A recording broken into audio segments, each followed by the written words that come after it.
सोचिए, एक आवाज, बस एक धीमी सी आहट, क्या ये किसी को खौफ में डाल सकती है? आज हम अनकहे किस्से की इसी भयानक कहानी की तह तक जाएंगे। देखेंगे कि कैसे एक मामूली सी आवाज एक पूरे के पूरे गांव के लिए डर का दूसरा नाम बन गई। तो कहानी हमें ले चलती है भैरवपुर नाम के एक बिल्कुल सुनसान वीरान गांव में। और यहाँ की जो पुरानी हवेली है ना, उसके बारे में बस एक ही बात कही जाती है, एक अजीब सी अनसुनी आहट। वो आहट जो एहसास दिलाती है कि आपके आसपास कोई है जिसे आप देख नहीं सकते। और बस यहीं से इस कहानी के रहस्य की शुरुआत होती है। तो कहानी के पहले पड़ाव में हम रूबरू होते हैं भैरवपुर के इसी अनसुने डर से। और इस डर को चुनौती देने के लिए मैदान में उतरती है रीना, एक ऐसी लड़की जो अब कह सकते हैं इन सब कहानियों को बकवास समझती है, अंधविश्वास मानती है और भूतों के होने को तो बिल्कुल ही नहीं मानती। तो होता ये है कि दोस्तों के बीच मजाक मजाक में एक शर्त लग जाती है और अपनी बहादुरी साबित करने के लिए रीना अकेले ही उस डरावनी हवेली की तरफ चल देती है। उसके हाथ में क्या है? बस एक टॉर्च और दिल में ये पक्का यकीन कि भाई ये भूत वूत कुछ नहीं होते। लेकिन हवेली के अंदर जाते ही उसका ये सारा यकीन, सारा कॉन्फिडेंस चकनाचूर हो जाता है। टॉर्च की रोशनी में जब वो दीवार को देखती है तो उसे अपनी परछाई के ठीक बगल में एक और परछाई हिलती हुई नजर आती है। और फिर कानों में पड़ती है वही जानी पहचानी धीरे धीरे पास आते कदमों की बदनामाहट। और बस रीना डर के मारे वहां से भाग खड़ी होती है। अब कहानी आगे बढ़ती है और यहाँ हमें पता चलता है कि वो जो आहट थी उसके कई चेहरे थे। अब ये साफ हो जाता है कि रीना का जो अनुभव था वो तो बस एक शुरुआत थी। ये आहट तो अब पूरे गांव को अपने शिकंजे में कसने वाली थी। इस पूरी कहानी का जो सेंटर पॉइंट है वो है ये शब्द, आहट। देखिए, आहट का मतलब सिर्फ एक धीमी आवाज नहीं है, ये एक एहसास है, एक अनदेखी मौजूदगी का। और यही वो धागा है जो हर एक विक्टिम के भयानक एक्सपीरियंस को आपस में जोड़ता है।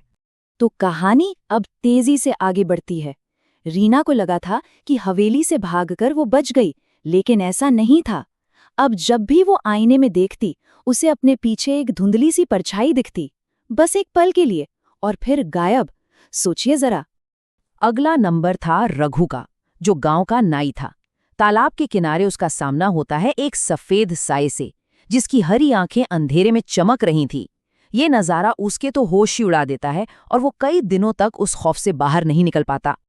और फिर देखिए, अनिरुद्ध की बारी आती है। वो स्कूल का मास्टर था जो इन सब बातों पर बिल्कुल यकीन नहीं करता था। लेकिन एक दिन उसके कान में कोई फुसफुसाता है, तू बच नहीं पाएगा। इससे एक बात तो साफ हो जाती है कि ये डर विश्वास या अविश्वास देखकर नहीं आता। और ये दहशत, ये तो बस फैलती ही जा रही थी।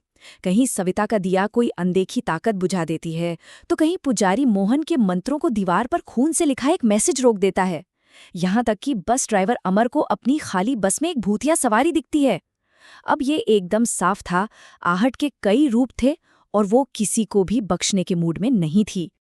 अब कहानी का तीसरा हिस्सा शुरू होता है और यहाँ आता है एक बड़ा ट्विस्ट। अब तक जो लोग डर से भाग रहे थे, अब वो सच की तलाश में निकल पड़ते हैं। वो ये फैसला करते हैं कि भाई इस दहशत की जड़ तक पहुंचना ही होगा, इसका सामना करना ही होगा। और अब उनके मन में बस एक ही सवाल गूंज रहा था कि ये आहट आखिर है क्या? देखिए, अब उनका डर धीरे धीरे एक जिज्ञासा में बदल चुका था और यही जानने की इच्छा उन्हें आगे बढ़ने पर मजबूर कर देती है। तो इस सच को खोजने के लिए एक बड़ी ही अनोखी टीम साथ आती है। कौन कौन है इसमें? एक तो है रीना, जिसका डर अब सच जानने की जिद बन चुका है। दूसरा है अनिरुद्ध, जो टीचर कभी इन बातों को मजाक समझता था। और तीसरे हैं डीसीपी अरविंद, एक पढ़ा लिखा पुलिस अफसर जो इस केस की तहकीकात करने आया है। इनका प्लान सुनने में तो बड़ा सीधा साधा था, लेकिन असल में उतना ही खतरनाक। पहला स्टेप, आधी रात को उसी हवेली में वापस जाना। दूसरा, उसके तहखाने को ढूंढना। और तीसरा, सबसे मुश्किल, उस सच का सामना करना जिसने पूरे गांव में खौफ फैला रखा था। और बस कहानी अब अपने क्लाइमैक्स पर है। ये टीम अंधेरे सीलन भरे तहखाने में उतरती है, उसी जगह पर जहां भैरवपुर के सारे राज दफन थे।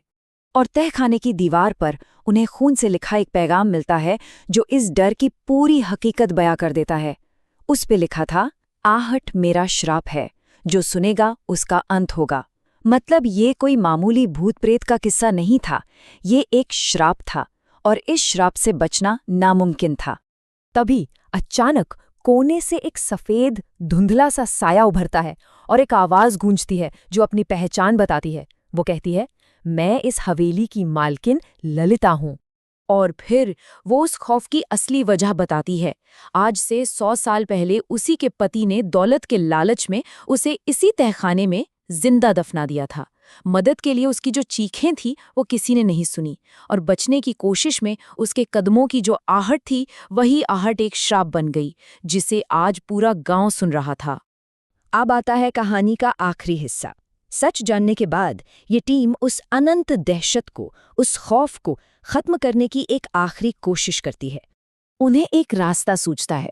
उन्हें लगता है कि अगर ललिता की कैद, मतलब ये हवेली ही नहीं रहेगी, तो शायद श्राप भी खत्म हो जाएगा। और बस इसी उम्मीद में वे पूरी हवेली को आग के हवाले कर देते हैं। और एक पल के लिए तो ऐसा लगता है कि उनका ये प्लान काम कर गया। सालों बाद भैरोपुर की रात में सन्नाटा था, पूरी खामोशी, कोई आहट नहीं। गांव वालों ने चैन की सांस ली। उन्हें लगा कि उस डर का अंत हो गया है। लेकिन यही तो इस कहानी का सबसे भयानक मोड़ था। सबका ख्याल था कि हवेली जल गई तो श्राप भी खत्म हो गया, पर हकीकत तो कुछ और ही थी। आहट अब भी जिंदा थी। पता है क्यों? क्योंकि वो श्राप कभी उस हवेली से जुड़ा ही नहीं था। कुछ दिन बाद रीना अपने ही कमरे में अकेली थी, और तभी उसे फिर से वही धीमी सोची समझी कदमों की आहट सुनाई देती है। और यही इस कहानी का सबसे डरावना सच था कि एक बार अगर आपने वो आहट सुन ली तो उससे छुटकारा पाना नामुमकिन है।